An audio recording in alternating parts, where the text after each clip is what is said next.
Hello, everyone. No matter where you're joining us from, hope you're having a good day. And this is our July edition of Soapbox by Creative Club. And today we're going to be having Sharon Mills speak to us. And she'll be talking about our topic for the month, which is creating the right brand personnel for your brand. Um, and Sharon Mills is the creative director and consultant of SMC Consulting, and she's based in Accra, Ghana. Although these days, virtually everybody is based everywhere, isn't that, Sharon? Yeah, we're based in the world. Yeah, we are all citizens of the world today. So how is it in Accra? How has it been? COVID? Are we in Not post? I. Let me be the first to say I'm probably not the best person to say because I'm not out as much. I'm literally hiding. It's been fine. We seem to be getting back to what we used to know as normal. But of course, with this third wave, trying to take over, it's a little tense. But if you live in ignorance, I think you are living a good life. But Really? otherwise, I think the country is surviving either way. Yeah, we get ahead.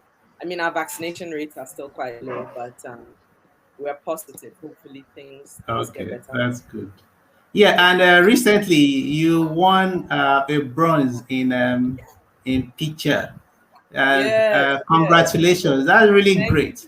And thank you. in radio, where everybody keeps saying about radio that this is where Africa has great opportunities. In fact, I remember the jurors kept saying that over and over again, but that doesn't seem to be the reality. Yeah. So even the getting a bronze from Picture Awards in radio is big because there went so many bronzes. Not to Mm-hmm. even talk about um, uh, superior, bigger awards. Yeah. So, how tell us something about the campaign? How you feel? It looks like a Ah, campaign that because it's something that a lot of people can identify with. There are identify. some great campaigns that only appeal to the jurors, maybe because they are very they are mostly based on ideas, but in this case, this is something that everybody can relate to. So, Yeah. what can you tell us about that campaign? Namdi, I think first of all, I'm always very grateful to clients who, take the chance. That ad was for CalBank, and CalBank is one of Ghana's, very very strong brands in terms of indigenous banks, and it was literally the brief they gave that look, we want to do something different. And for me, I think where the longer you're in the business, the more you want to be more effective than just cool, you know. And I think if we're going to be cool, we need to speak to our audiences in a way they can identify with us, right? And so coming up.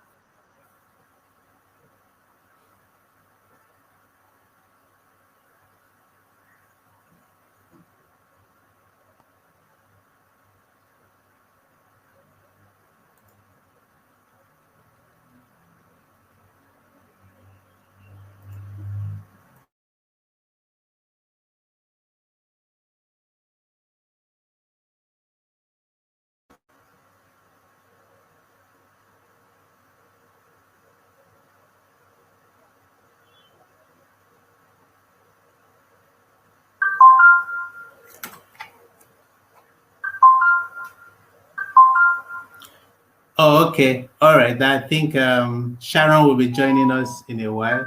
I was actually wondering if it was an internet connection on our side, but I think Sharon will be joining us in a bit.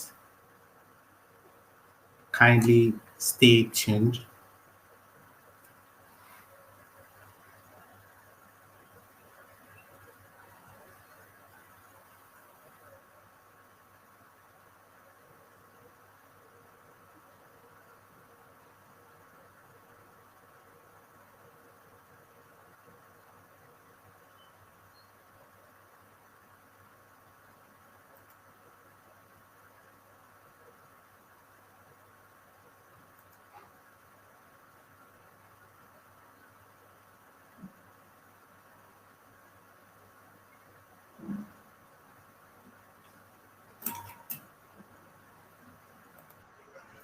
Yes. Sorry. Welcome back. Welcome back, Sharon. Yeah, I was actually wondering if the yeah. disconnection was from my end because No, sometimes the internet connections yeah. are not But predictable. But I yeah, think it was for me this time.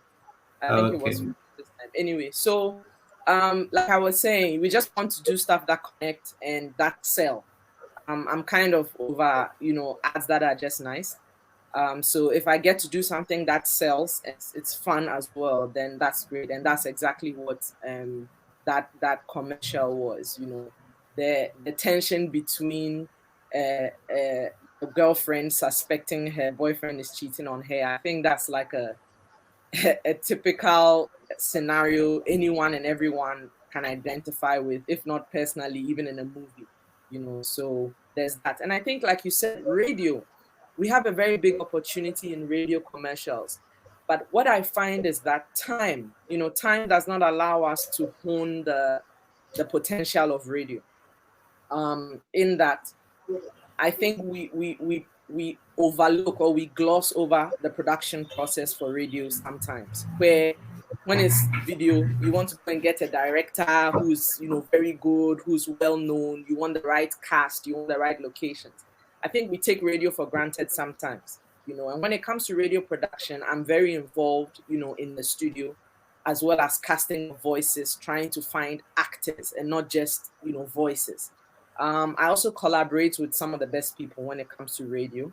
I worked on that radio commercial with Mixdown Studios. My friend Cyril runs that studio, and Cyril is also in the creative business. He's a creative powerhouse on his own. So between the two of us, when we're going back and forth in the studio, we're not really making an ad. We're making something that is entertaining. And I was very proud that it won a pitch award. I'm still waiting for my award though. I haven't gotten the document.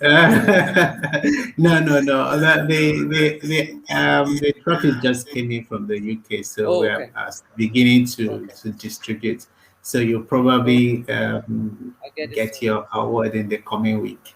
Yeah, Thank you. congratulations. Yeah. And Thank you very probably much. we're going to have a session that's been dedicated on radio because we Yeah. know that there's great opportunity in radio and Yeah.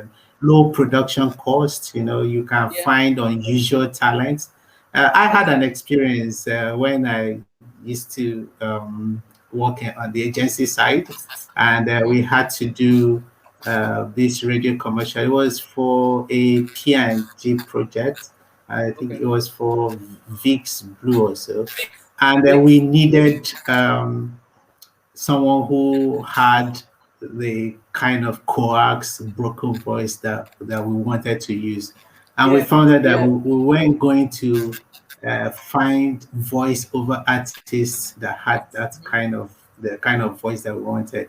So we had Yeah. this big audition program, and we went to the car parks, to the bus parks, the garages. I Yeah. don't know if Yeah. it works that way in Accra, where in Lagos you have a lot of the bus conductors. They have to Okay. call out the names of places where the Ah, right, buses are right, going right. to. Yeah, and they use their voices a lot Mm, without microphones. So we found out that people who could do this on a daily basis mm-hmm. are more likely to give you the kind of stuff that you want, rather than Exactly. people who are just working as voiceover artists. Exactly. Exactly. Sometimes Yeah. your concept determines the kind of voice you cast. You have to be in character. For that award-winning ad for Cowbank, I eventually ended up casting an actress for the female role, as small a role as it was. And she got into character instantaneously. And for me, when things like that happen, it comes across. Your audience hears it, your target hears it, and thinks, "Oh, cool radio," but it's working more than that because you're not going to forget it. There were a few times when the client sent me screenshots of industry friends showing them like, oh, that's a cool ad, oh, well done on the ad. And for me, look, if I could get an ad out that brings results, I think that's the goal. So I'm very glad and very proud of the award as well. Okay. Yeah. Congratulations once again. And so getting on to today's presentation. Yeah.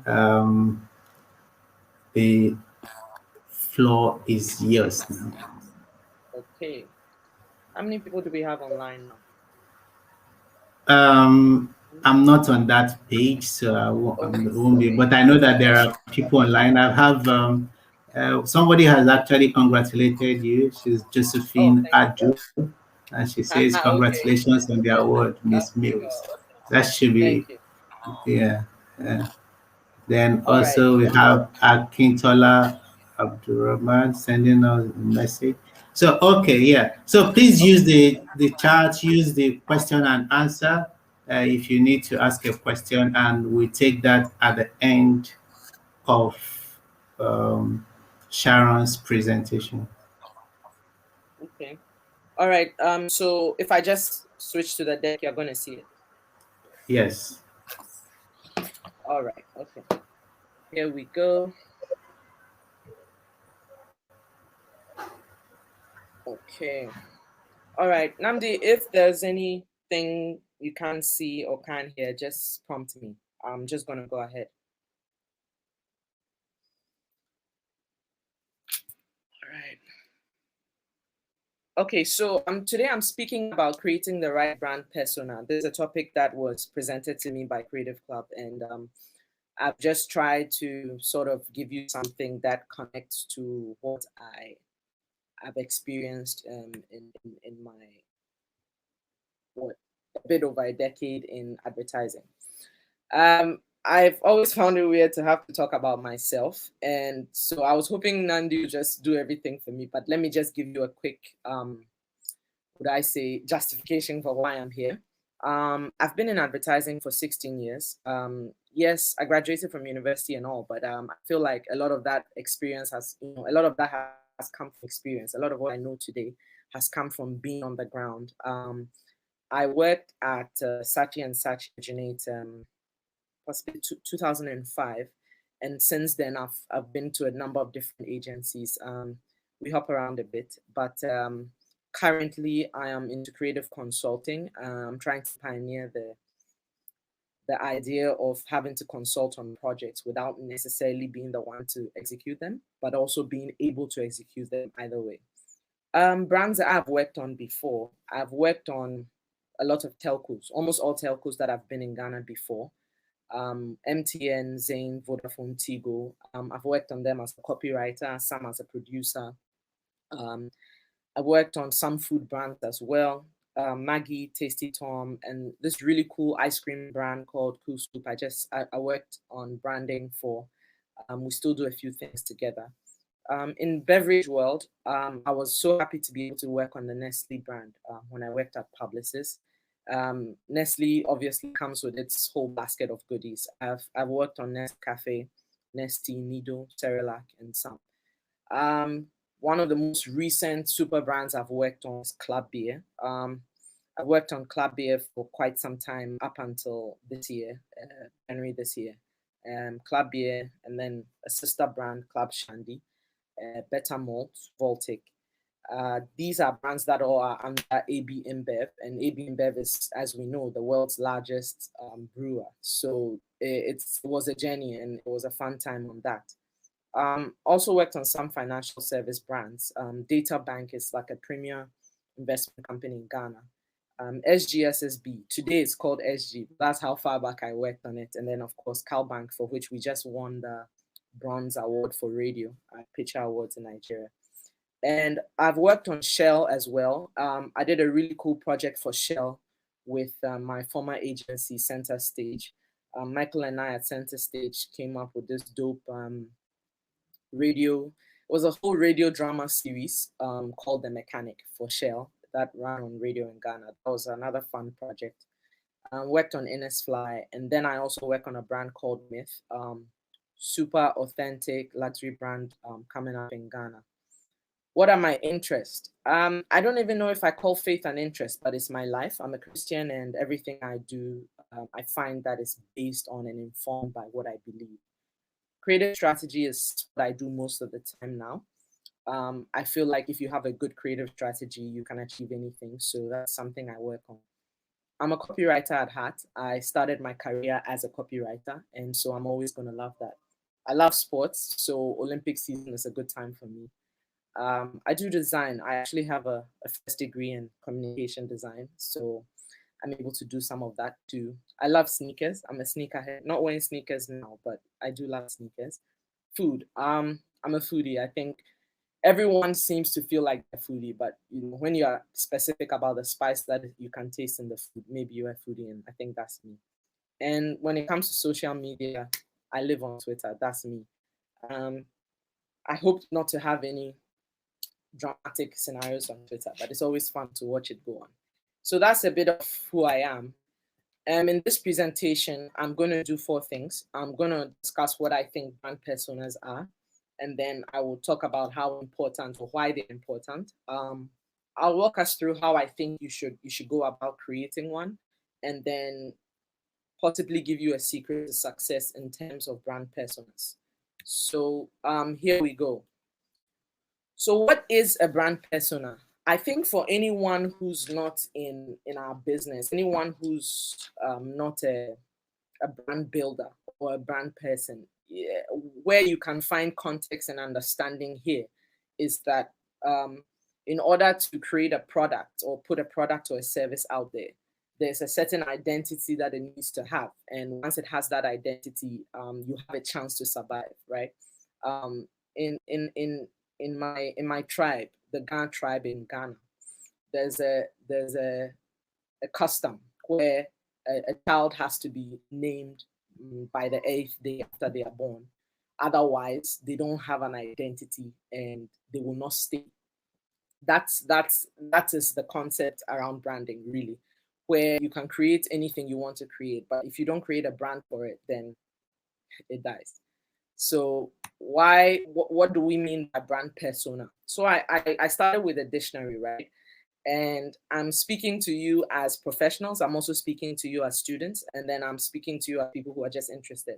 And so I want to try and give you a very basic understanding of brand personas before we get a little bit technical. Now, a brand is a type of product that is manufactured by a particular company under a particular name, right? And when it comes to a persona, right, is the aspect of someone's character that's presented or perceived by others. So it's about perception, right? But the thing about perception is there's a covert and an overt role that you play when it comes to creating perceptions, right? You have to do something in order for someone to perceive you as something. And that's the concept. And that's what the dictionary is allowing us to understand about brand personas. What researchers have said. So I read a paper by these interesting individuals, and they are saying that a brand persona is a clearly understood central character with which people can identify and create long-lasting emotional bond. So there's a character in there, there's identity in there, there's long-lasting emotional bond. Another researcher said that it is the articulated brand character and brand personality. Now, for me, it becomes one of those things where it's intangible, right? But it's so what's the word? It's intangible, but it's so consequential to your existence. As as we proceed, you will realize how intangible but how consequential brand personas are. Of course, in this day and age, we respect some blogs a lot, and I was checking what some blogs had to say. Rock Content said that it's a part of a brand that always shows off. I found that to be a cheeky definition, but it pretty much is what a brand persona is. It's also the characteristics of each brand personified, right? So bringing a person out of a brand. It also said that it is the personification of your company. So its goals, how it wants to present itself to customers, and what it can offer. That basket of things shaken together, presented, becomes your brand persona. Veg Marketing also said that, brand persona is a collection of personality traits, attitudes, and values that enables your audience to identify and connect with your organization. It also said that it allows your audience to put a proverbial face to the name. You know, it's funny. You can always be talking to a customer service person, right? You talk to her, oh, my name is Lydia. Oh, Lydia, okay, I need this, I need this. And you go back and forth with Lydia for maybe weeks. The day you finally meet Lydia in person, it's like, oh, it's so nice to put a face to the name, right? And so without realizing it, you've already kind of been living in the importance of brand personas, right?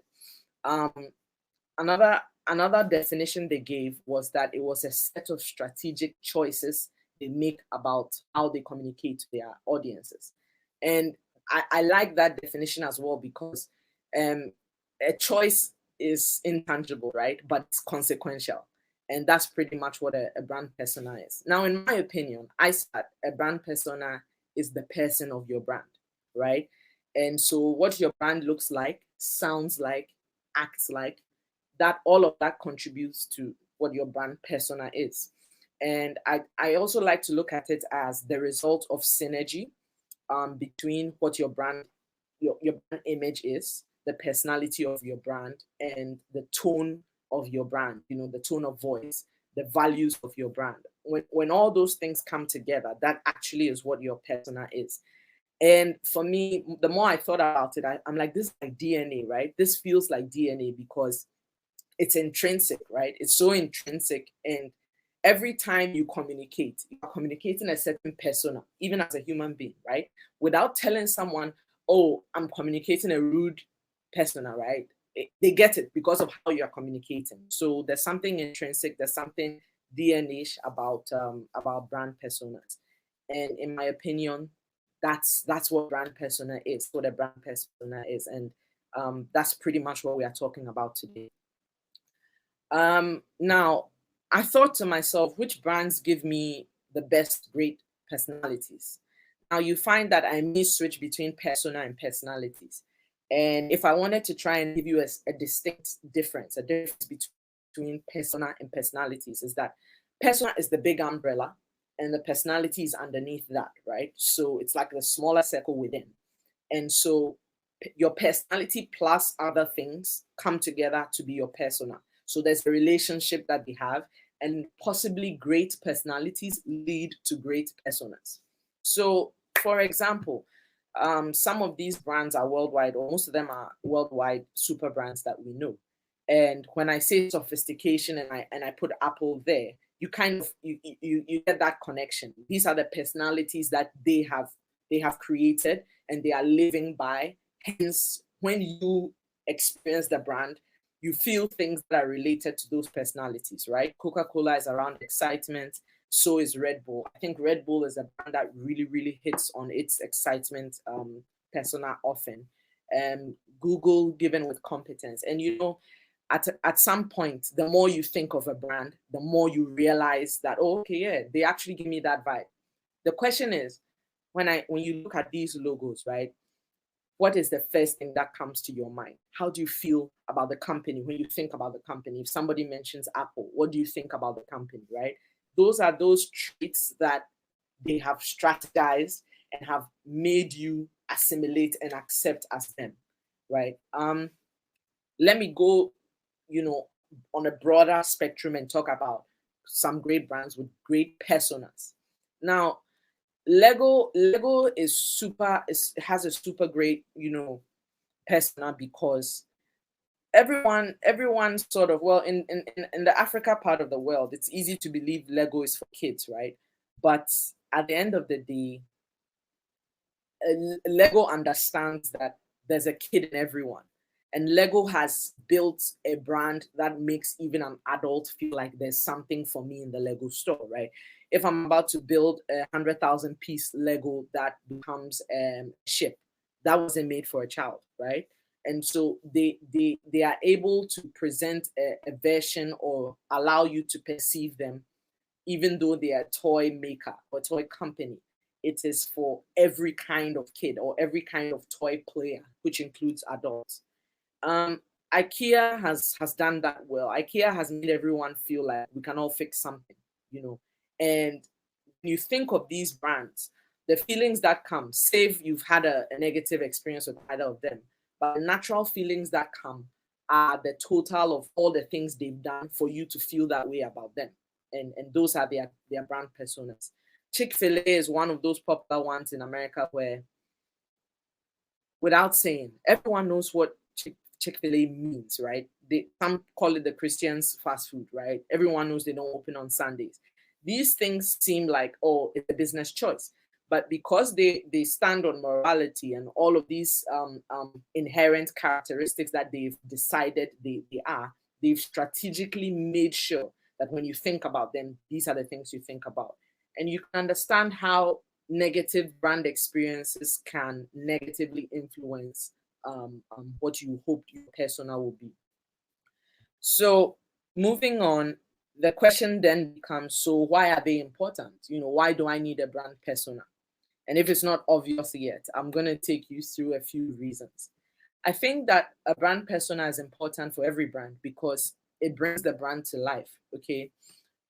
You can create your logo, you can create, and I know a lot of entrepreneurs think like that. As soon as I created the logo, boom, my company exists. But that's not quite the concept here. A brand persona literally gives your brand a human life, right? And it goes beyond visually existing to having a soul, giving your brand a person behavior, a person way. And I think that's a very important aspect when you're creating a brand. I also feel like it creates a point of differentiation, right?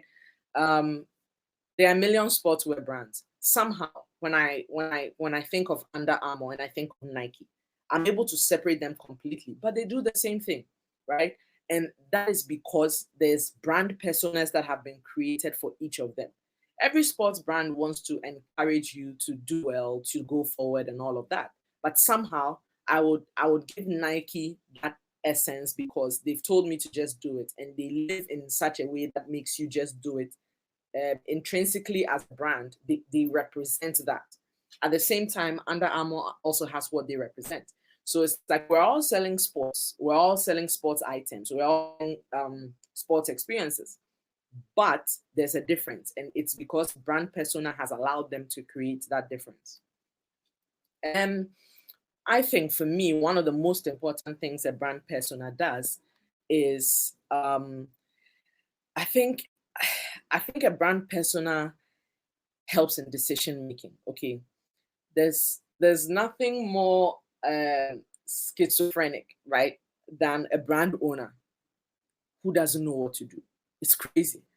Today they want to do this. Tomorrow they want to do that. Oh, we should do this. Oh, we should do that. And it's like you feel the pressure externally.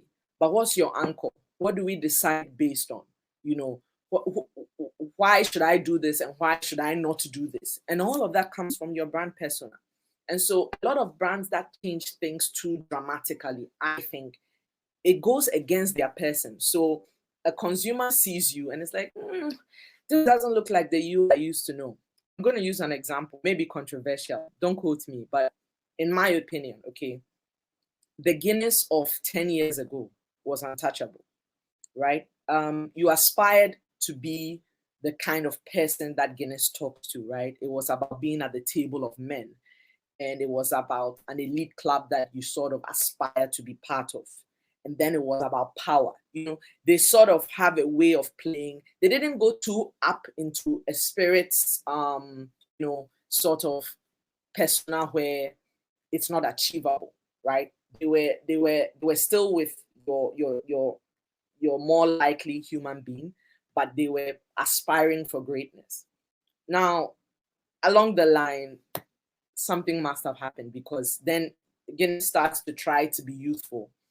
And there's nothing wrong with trying to be youthful, but you have to stay true to who you are in your trying to be youthful, right? And so there are different things that you can do.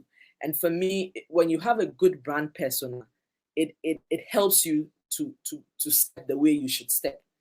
I think in today's day and age, a brand persona is even more critical to brand planning because of modern day, what they would call brand activism, and social consciousness. I'm not saying that your brand shouldn't support Black Lives Matter, right? But if you are a model and it's Black Lives Matter and you want to support it, I would probably think you've modeled with so many African American, African models who brought so much joy to your modeling career, who helped you, who were successful. Maybe that's the kind of content I would share because Black Lives Matter, as opposed to sharing an image of myself in a gold dress and hashtag Black Lives Matter, right? You have to be in person. You have to be in your brand persona every single time, or else you cause trouble for yourself, right?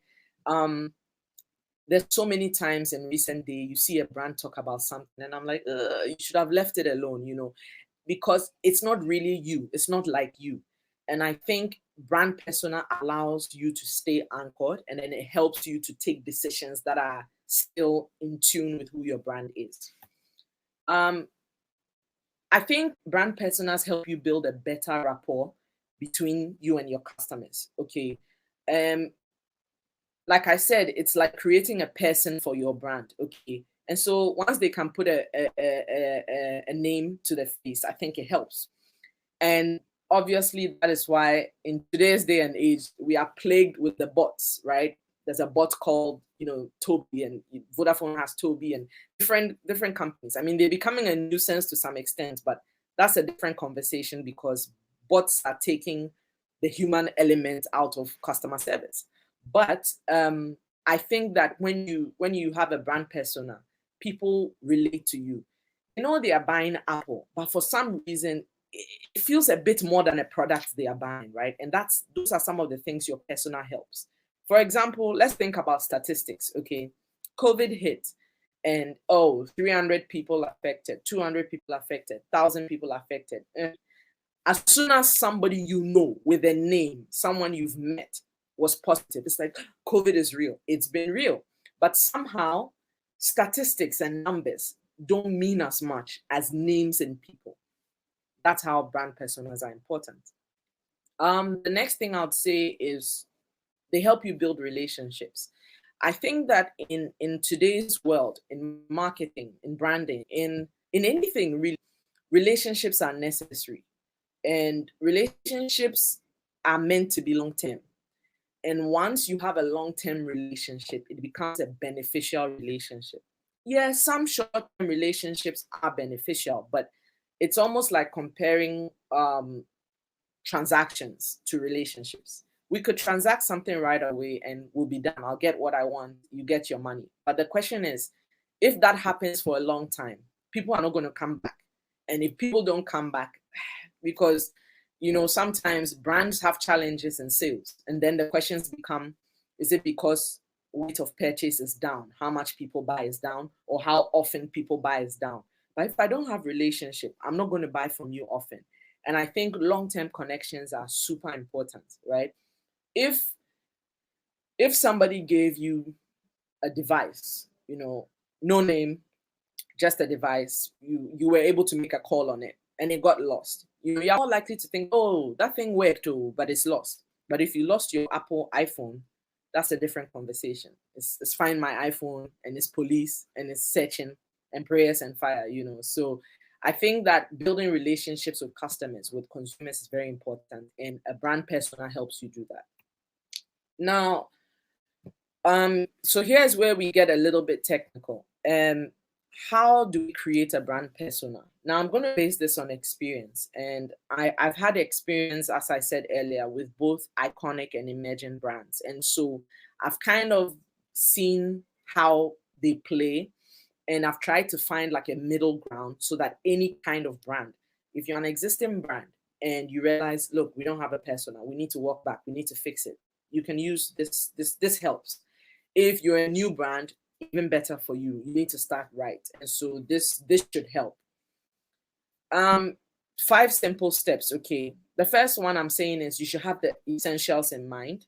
The second one is you need to start from within. The third one is to work your way out. The fourth is to birth the brand persona. And then the fifth is to share it, right? Now, the first thing I'm saying, to have essentials in mind. What are the essentials for brand persona? In my opinion, authenticity, sustainability, and transcendence. What do I mean by them? Think about Apple, okay?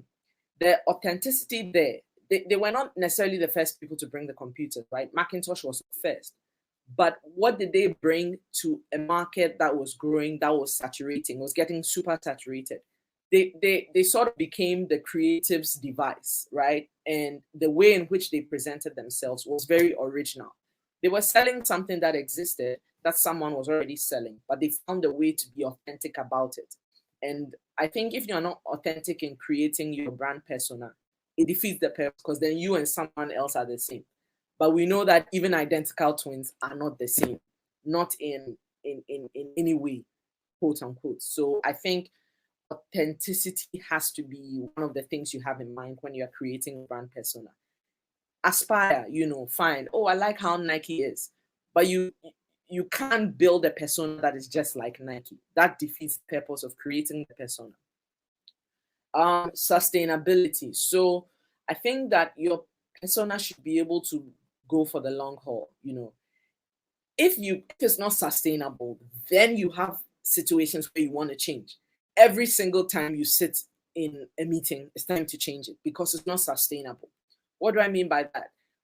When Apple decided to go that way, as much as so many other brands have tried, and they try to create, oh, this computer is for gamers, and this computer is, nobody quite steps up, right, to offer computers for creatives, for designers. And I think Apple has always managed to stick to that. And it's been so sustainable that they are now bringing more people in to be creatives rather than extending their product to different kinds of people. So they are selling an iPhone and they are telling you that you can shoot a movie on your iPhone. I never said I was a movie director, but suddenly they are giving me the power to be as creative as the people they've created these devices for. Transcendence, it sounds a bit spooky, but I think your brand persona, when you're creating it, you have to tell yourself that this is not something I'm creating for our ads. It's something you are creating for how your staff behave. It's something you are creating for how service is delivered. It's something you are creating for even how you choose to arrange your office, your shop. It literally has to transcend from an idea or an agreement you have with your staff to the way you are, the way you behave. Because if you create a persona that doesn't transcend to every touch point, to every way and every time people interact with your brand, it's useless. I don't want to put brands on the spot, but there's a lot of brands like that, especially in our local context in Ghana and possibly in Africa. We know you for something, but there's a part of you that is so unlike what you want us to know you as, and that's where the conflict comes. It's the kind of thing you enjoy on Twitter, right? Because brands always try to be purist when they are talking about themselves on social media, until someone just jumps on and goes like, but you didn't do XYZ. And I think that transcendence is very necessary. Start from within. It sounds like some form of cult behavior, but seriously though, and I'm not talking about deep breaths and yoga. I mean, you need to start building your persona from within, right? What's your vision? What do you want to be? What do you want the brand to become? What's your mission? How do you intend on getting there? What are your values? What are the things that are non-negotiable? What do you want to be operating as, to be functioning as, to be respected as? What are the things you hold in high esteem that you want to come through in what you are doing? And who are you? Who do you want to be? What do you do? How do you do it? So often when I consult for clients, and I wouldn't even say it's the newbies, the budding entrepreneur starting something. It's not even just them. Sometimes there are marketing people in big brands who think it's time to make a change, and the way they think about it, I'm like, like for instance, you created a company, you created a brand, and you're a food company, you're selling packaged food, right? How do you package it? And they look at you like, no, but I want us to do the logo, or no, I want us to strategize for the brand. Yeah, but how you are packaging it is also part of the conversation. Because I could start from the beginning and tell you that because of this, package it like this, and then you are going to tell me I don't have the money, blah, blah, blah. So when it comes to brand building, every detail is just as important as the next detail, right? And so don't leave questions unanswered. So ask tough questions. I think that building brand personas also lets people be honest about what they want, what they are looking for. There are a lot of brands out there that are quirky, and that's fine. There are brands that have an attitude. That's fine. It's their person, it's their persona, right? So the question is, what's your persona? Why am I doing this? Why am I starting this project? Why am I doing this brand? Why am I selling this product? Why am I giving this service? Your why also gives you, context for creating your persona. I mean, of course, if you are done thinking it and all you want is money, that could also be a persona too. If your brand is a gold digger, that's the persona. It's make it happen, And I think you shouldn't be afraid to aspire. When I say that, I mean, yeah, don't go drawing unicorns in the air, but you can always aspire to be a certain kind of brand, right? And I think this is the point at which you begin to wonder, okay, so where do we want to be? Who do we want to be like?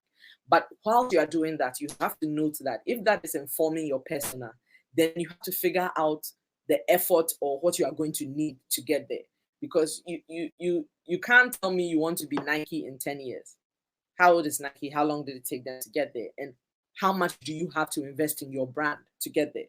And so those are some of the questions you have to ask.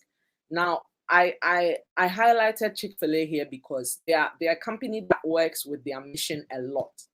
And it kind of influences everything: employee behavior, working hours, working days, menu choice, all of that. And so it's very transcendent, like I said, but at the same time, it's well structured.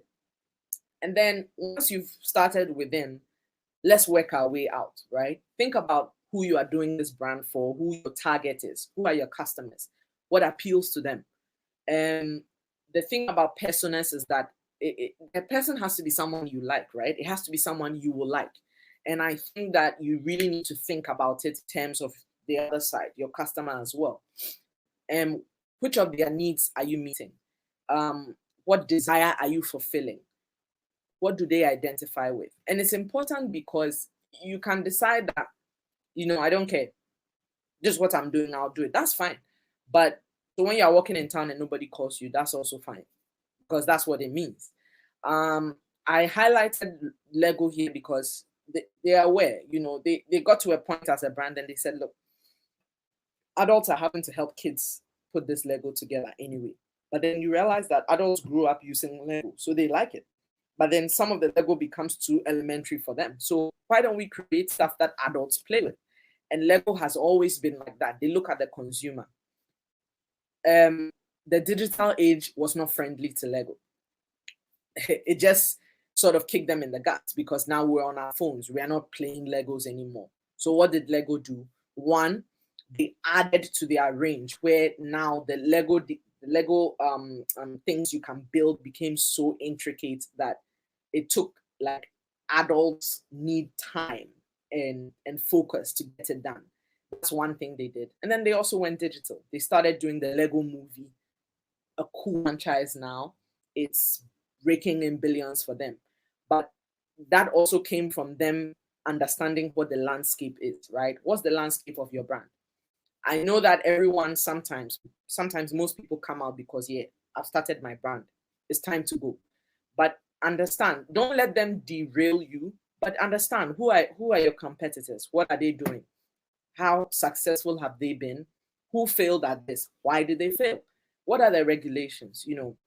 Working in beverage, alcoholic beverage, when I was working on club beer, the FDA is a real pain, and at some point, there's only so much you can do. We had a phrase that said, beer dear, Nwani club. And translated, it means as for beer, it's club. And way back, there was a club advert that gave that line. And people just run with it. And it was true, true in the sense that Ghanaians felt like this is their beer, it's authentic and all of that.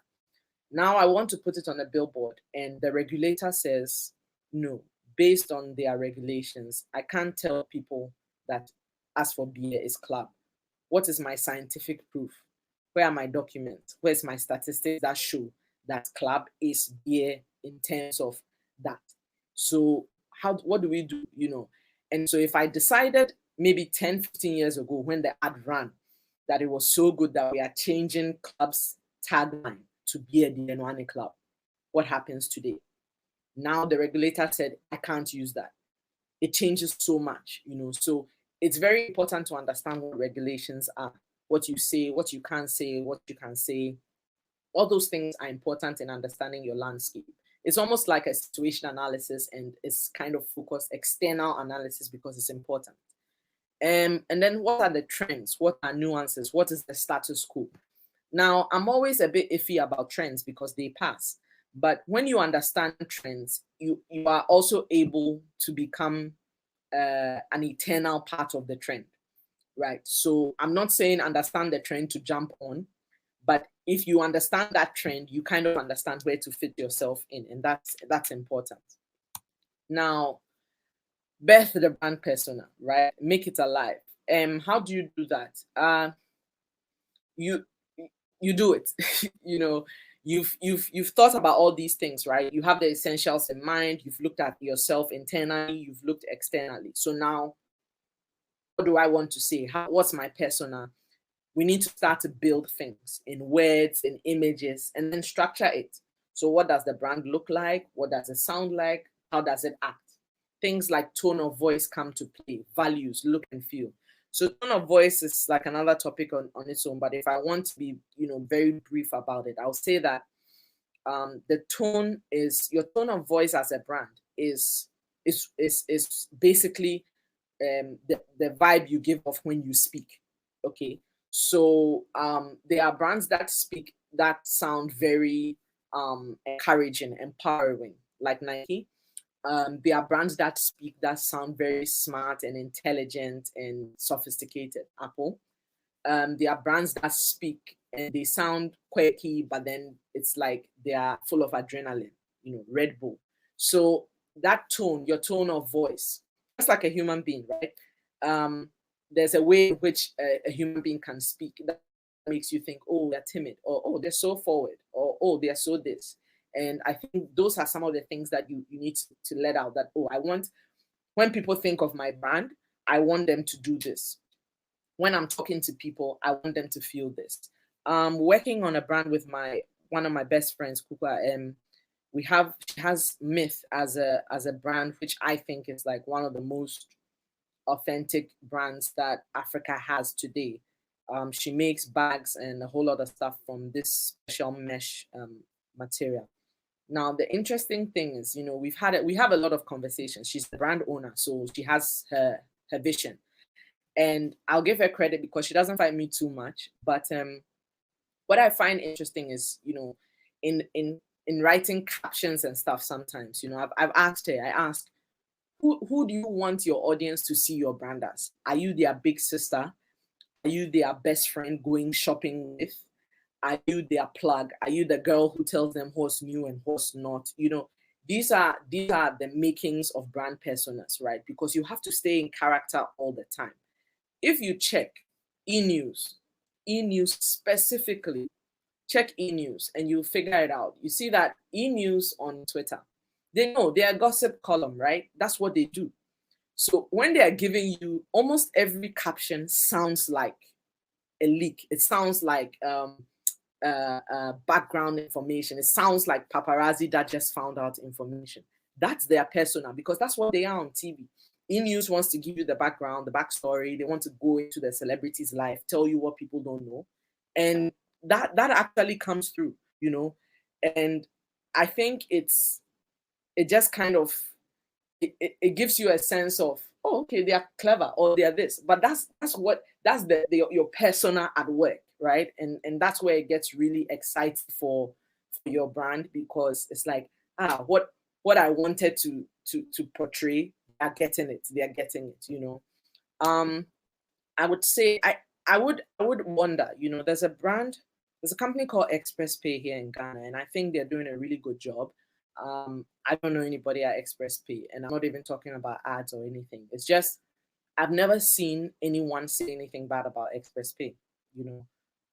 If you check them on Twitter, they hardly have organic stuff. It's it's user-generated content. It's like testimonials on testimonials, and I don't know, in my mind, as a payment platform, obviously you want to be safe, you want to be trusted, and I think they're doing so well at that they don't tell you to trust them, right? People trust them because of the experience, and they just retweet those things. And I think the idea of a brand persona is to live who you are, present who you are, and let the next person accept you and give you back who you are. And so if you are a company and you have a lot of complaints, or what people say is not what you want it to be, there's a problem and you need to fix it. And I also think that it's easy for you to hide behind people saying something that is good, but it's not necessarily what you planned. You have two options in that case. Do I then need to be that person? Or do I have to make sure they see me as who I am? But think of it as a human being. If you are, or you think you are an extrovert, and everywhere you go, you are referred to as an introvert, what does that mean? Do you want to change yourself? Or you want them to know you as who you are? And these are questions you have to ask yourself.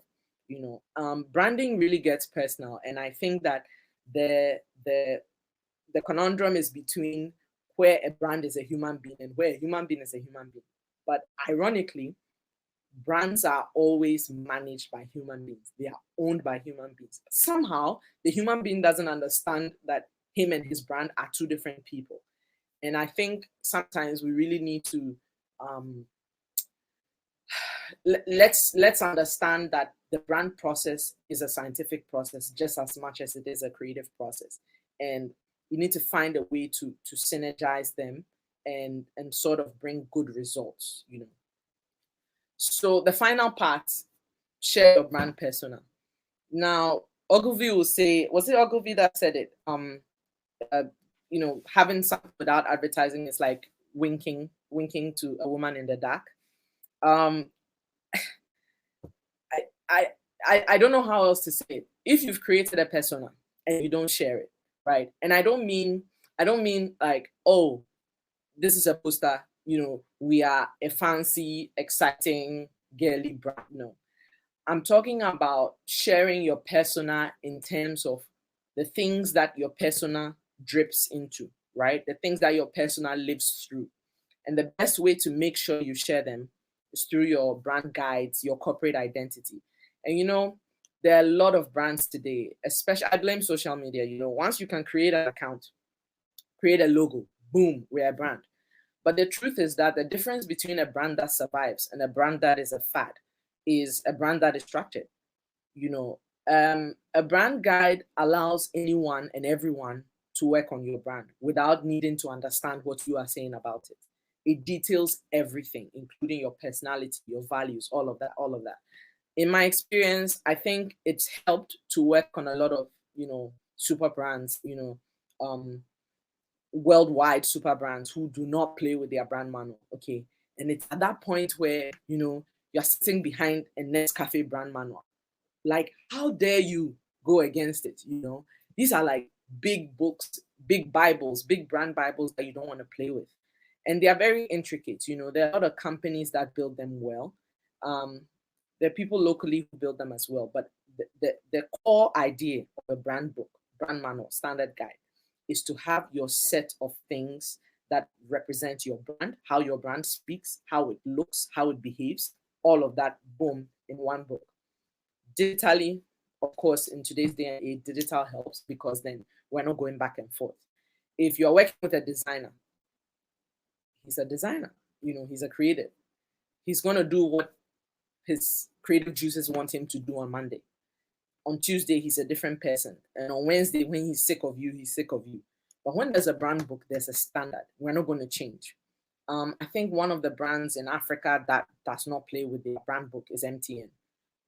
They've done some changes over the years, but back in the day when MTN launched in Ghana, a bunch of us on that campaign, the work was staying on MTN brand. It wasn't about coming up with ideas, but at some point it becomes, how do we make sure that we stick to the brand standards and tell good stories? For new brands, you need to structure yourselves. If you don't, it goes against you. Because if you start your team and there's 3 of you and all of you are at the table, everyone understands. When you grow, and you should grow because you're a brand trying to grow, and you become 6, if there's no brand book, how do the new 3 people, how do they know where you are going, right? That's when people start to put captions that are not you. That's when people start to move into spaces that are not you. And that's when you kind of start to attract customers that are not you. It seems like a very basic thing to do, but it's a basic thing that helps you survive in the long term. Another thing is employee manuals. That's another place to share your brand persona. In today's day and age, right, it's not enough. Like, your marketing team or your brand manager, if they alone understand where your brand is going, you're in trouble. It has to be an extensive decision in the company from top to bottom. Everyone knows. Let's say Steve Jobs never shared his vision. Let's say the employees at Apple don't know. What happens today? Because he's not here, right? Now, employee manuals, yes, the HR wants to put all the do's and don'ts and all that. But if there's a whole chapter in your employee manual that talks about the brand and how to live the brand, which includes giving off the right brand persona, I think that helps you share it very well with your internal team. I hate to use this example, but I'm going to. So in Ghana, the Electricity Corporation of Ghana, ECG, they have a tagline that says, is it the name behind the power? Okay. Now, I called ECG's customer service a while ago, as often as I do. And the guy on the phone, he sounded very like, listen, why are you calling me? That's what he sounded like. He sounded very, so I said, oh, my power went out and it was daytime. He said, is it only you in the area? I'm like, how would I know? Like, it's daytime. Should I go to my next door neighbor? Like, I don't know. Okay, then, okay, you then need to come back. 2 seconds ago, he didn't know. Now he said me to come back. Okay, fine. I'm dealing with you. But at some point, I had time. I was free that day. So I said, you don't sound like someone who wants to help me. Oh, why? What have I done? I said, no, you sound like laid back. Like, I don't know. And he's like, no, you asked me a question. I've answered. What again? And I said, okay, I'm sorry. Bye-bye. But my question is, in that scenario, and I think of who ECG say they are, how have they lived that in this guy? But does this guy really know what ECG is presenting itself as today? No. And that is a problem a lot of people have, right? If your employees are not on board with who your brand says it is, you can forget it, because they are the first point of call, not your marketing guy, not your brand manager, not the one whose soul is in the business. It's the rest of them. So if they don't know, take Cold Stone. If you're a Cold Stone employee and you don't know what Cold Stone represents, that would be interesting, because these guys are singing behind the counter, throwing balls of ice cream up and down. I suppose there's a lot of training about the brand that goes into that. They sing songs and such. And I think that there are some new brands in Ghana that are doing that. There are brands around the world that have always done that. But sharing your brand persona with your employees is so important, or else it's like it never happened. Marketing communication campaigns. Now, I mean, everything you do, should like sort of exude the essence of your brand, right? Which includes your persona. So a lot of the stuff, all your ads, everything you do. I mean, I keep using Nike because they are like world class, right? Wyden and Kennedy they just do a great job on Nike. And there's no Nike ad that you watch that you didn't feel empowered, that you didn't feel like I can do it, right? And that's the idea. When you are doing your ads, when you are doing your posts today, social media, even when it's lo-fi content, when it's content you and your friend created, it still has to be on brand. And I think we shouldn't neglect internal campaigns as well. For bigger corporations, internal campaigns are super important. If there's a program or there's a campaign going out, your employees should know. I shouldn't see a billboard that says the Cowback app is active and is launched, sign up. And then I go to the banking hall and there's a queue, and then I ask somebody, but how does the app work? Oh, I'm not sure. I think they are going to launch it, but I'm not sure. That doesn't work, right? Now, once you have a marketing communication campaign, it should have internal and external prongs so that everyone gets the message. And I think that your brand persona is something that comes through in these campaigns. Also, training programs and workshops. I think that training from an HR perspective, yeah, they are trying to meet their goals, tick things off the box. But training is super important because um, you can do all you can say all you can, but if you don't teach them, right? Because if I'm a food brand and I'm supposed to be, I don't know, quick fast food, finger licking food and such, how does the employee who you've gotten to answer your phone or flip burgers understand how he should behave based on that persona? It's not going to come to him naturally. You have to train them. And I think when we say things like training programs, they become a little bit too technical. So it's like, I'm not sure. But what I mean by that is huddle up and help people understand that because this is who we are, this is how we have to behave.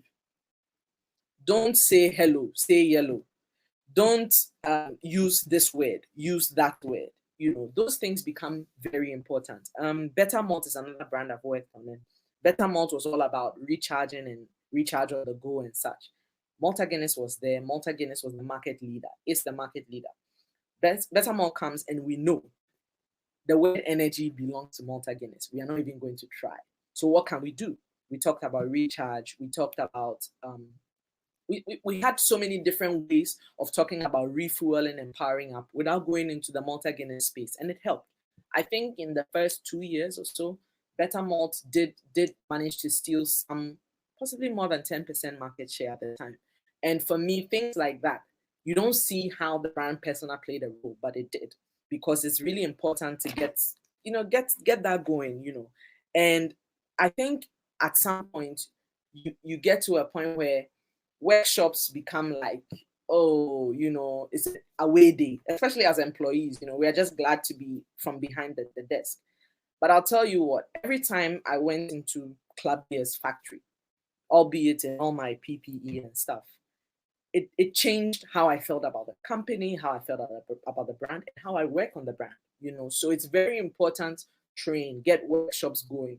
Brand persona and your brand is important enough, to create these scenarios for your employees to learn how to behave, how to sound, and just how to be part of the brand. And that's super important.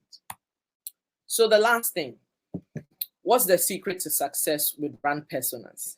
And I'm always kind of twitchy a bit when we say a secret to something, because there are hardly any secrets. It's just you who don't know.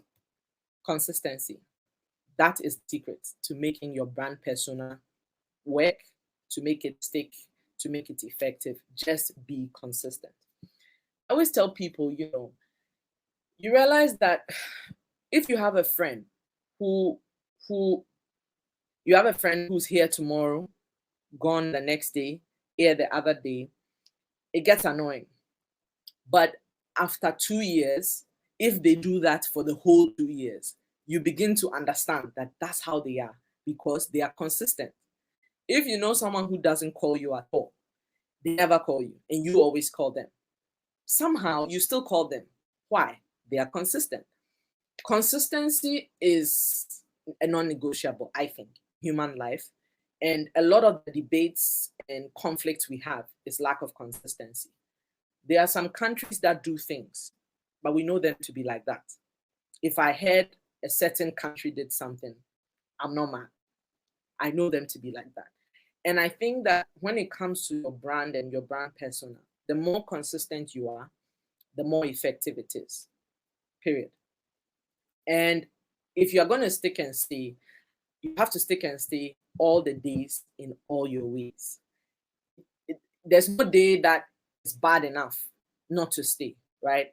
So you are a telecom network and the fiber cable got cut, and all maybe 3 major telcos are out. That doesn't give you a right to not be who you are because, oh, it's happened to all of us. No. How is the way you are going to present this problem to your customer?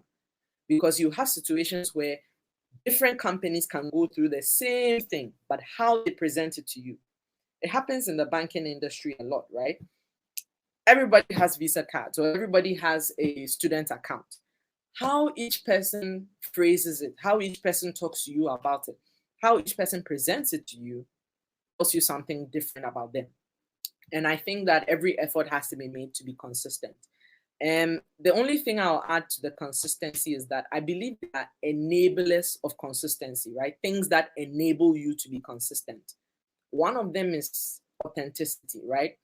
If your brand persona that was created is pure and true, as in it's authentic to you, it's not for anybody, it'll be easy to stick to it. If it's like somebody, and as soon as something happens, it's like, oh, we need to change. Oh, we need to do this. Oh, we need to do that, and it becomes a bit tricky for you. I think that if you are authentic from jump, it's very easy to stick. If you are not, then you always want to change it. Communication. Like I said, everyone has to be brought on board with this persona thing, internal team, external team. Don't take it for granted. You don't know who in your team. You can't assume that, you really cannot assume. And I think that our brand stories, we often leave our brand stories for your consumers, your customers, your brand manager, your marketing people. Everyone should know your brand story. The guy in the factory should know it. The delivery guy who delivers for you should know it, because these people are still your brand representatives, right? And whether you like it or not, they will talk about your brand. You can't force them not to. And as much as you can't force them to, they will. What are they going to say when it's time to talk about your brand? Are they going to be in character? Are they going to sell you? And the thing is, there's only so much you can control, except the foundation, the fundamentals. So it's very important to communicate and understand it. Marketing today is an organization-wide effort, right? It's interdepartment. I think that you can almost find a way to make sure everyone speaks the same language, and that's very, very important. And I say that while creating brand personas is a covert mission, the results are very overt. We will know, you're not going to tell us what your persona is, but we'll give it to you. And if we don't give you what you wanted, then you didn't do it, or you are not doing it well. Lastly, I think respect is a big part of it. If the internal team respect your persona, they will stick to it. That's it. It'll be sacrosanct, like I'm saying, if you gave me a brand manual, a Nescafe brand manual, like, I respect the brand. I'm not going to change anything. The question is, what can I do to live it out? What can I do to align, And I think some of the respect also comes with how we carry our brands as well. Iconic brands don't have a problem because they have a structure. They've done it for a while. Emerging brands, on the other hand, especially brands that start locally, whether it started in Nigeria, started in Ghana, it's like for those of us who work on brands and consult for brands, it's a minefield. It's a war. Like, you are trying to convince them, stick to this, do this, but they want to do this. It's always a battle. But I always ask clients, what do you think the difference between your brand and this brand will be? Oh, we are small. I say, yeah, your behavior, how you are treating your brand is going to be small. How do you want to do it? Why should we do it like that? How do we stick to it? And I think that if you, the internal team, you, the brand owner, you, the creator, can respect it, you will be consistent. As well as the one working on the brand, right? If you respect it, you are consistent. And for me, I think that those three things, communication, respect, authenticity, I think those are the enablers of consistency. So just to end it, I'm saying that, brand personas are essential. They are an essential part of brand building. They are part of brand building. The process could be complex and involving, but it's worth it. Consistency will be your point of success, and every brand needs a persona. That is my submission today.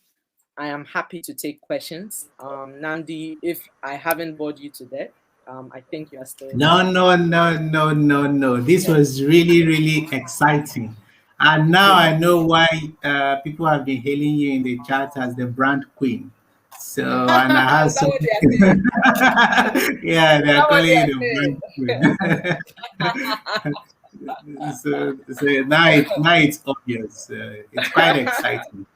There are a few questions anyway that Okay. we could take.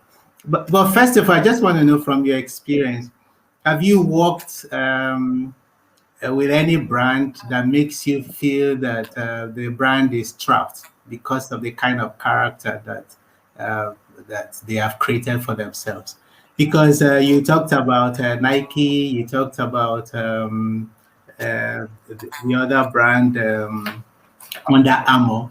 And then when you think of brands like Coca-Cola and Pepsi, it looks like sometimes brands that have a cheeky persona are easier to work with when they're in a corner. Because if you have a brand that has a very prim and proper character, and then there's a situation that really allows them to become nasty in order to get out of the box. So, what should they do? I mean, or have you had that kind of experience or something? For instance, Okay. Coca-Cola, for instance, with a brand like Pepsi, they could easily Mhm. have they could easily create an ad where you have somebody stand on crates of Coca-Cola in order to pick a bottle of Yeah. Pepsi Yeah. like on top of Mhm. a refrigerator. But if you're a brand that you're so decent, you can't do that kind of a thing. And then when there's a Mm. real brand warfare, Mhm. who do you You think can't fight. will have an edge? Yeah. No, I mean, Namdi, I tell you what, sticking to your brand persona doesn't make you a wuss. You can fight on your turf. You know what I mean. Take Yeah, Mercedes and they, they are sophisticated high end brands, right? They don't get into the gutter, but they get into the gutter on their terms. The way Audi and Benz, BM, the way they fight, it's at their level. Nobody is being out yeah. of character. I think the same happens with McDonald's and Burger King. There's often a trade-off. There's something. There are blows thrown, but everyone is still doing it in their persona. So it doesn't feel weird, even though it is in response. I'll give you an example. I think some years ago in Ghana, and my former partner Michael, center stage, he did this ad, and I thought it was brilliant. Um, Star Beer had an ad that talked about they do something, a number of quality checks for their beer. So it was kind of talking about high quality. And then Club Beer responded by saying that there are a whole lot of quality checks, but the most important quality check is you. It wasn't out of character. For Club Beer, that always talks about Charlie and the Ghanaian, you know. So I think that there are ways in which brands can defend themselves but still maintain their persona. It's very possible, you know. Yeah. Um, like I'm saying, if everyone on the team respects it, they'll find a way to fight on their terms. That's important. Okay, that's great. All right, so let's take this question Okay, here. Um, I think it's from Rudy Rudy. Kwakie. Yeah. Okay, Okay. So she Rudy says, Kwasi. great presentation. What are the steps or processes for determining your brand persona's attributes and attributes the foundations? Okay, I mean, does that mean that they exist and you are trying to make sure they are right, or you are creating them? That's what I'm a bit confused about. But basically, nothing stops you from, if you're an existing brand and you want to work backwards, nothing stops you from conducting a brand audit. That will involve a little bit of research, which could be easy now because of digital research companies, SurveyMonkey and stuff, right? Find out when people hear your brand, what do they think of first, all of that. Then look at what your employees are saying. What are your employees saying? What do they think about your brand? then you'll be able to lay out what the attributes are versus what you want. And then you begin to see how you either align them or fix them with culture change, as well as campaigns to help announce or show that culture change. I don't know if that helps with Rudy's question. All right. Okay. I think most of the other questions are actually um, asking if we're going to have this recorded. Yes, we're going to have this recorded, and it will be uploaded at creativeclub.com. So if you go to creativeclub.com next week, you should be able to review this presentation if you didn't start from the beginning. So thank you so much, Sharon. This has been an Thank you. exciting over an hour, and we didn't feel bored. So we look Thank forward you. to having you many times. And like I said, we're still going to talk about radio. I think Okay. that Great. we really need to talk about radio because this is an area where I think Africans should do more because the opportunities are plenty, and we're Yeah. not really making the best use of that. So I think we should do that. So thank you Yeah. so much. Yeah, and Thank you. tomorrow we're going to Yeah. continue at the same time, and then we're going to Okay. have Zalake Shabangu, who is the founder and executive creative director of an agency called the Make Beautiful Agency South Africa. And we're also going to have someone called Miraculous Nwaka. He's a content and strategy uh, lead at Takeout Media in Abuja. We don't usually have agency people. You know, Abuja is, for those who are connected from outside Nigeria, Abuja is the political capital of Nigeria, but we don't usually have advertising people calling from there. So we're actually excited to have Miraculous joining us tomorrow. So we look forward to having all of you, and thank you for being a part of this session.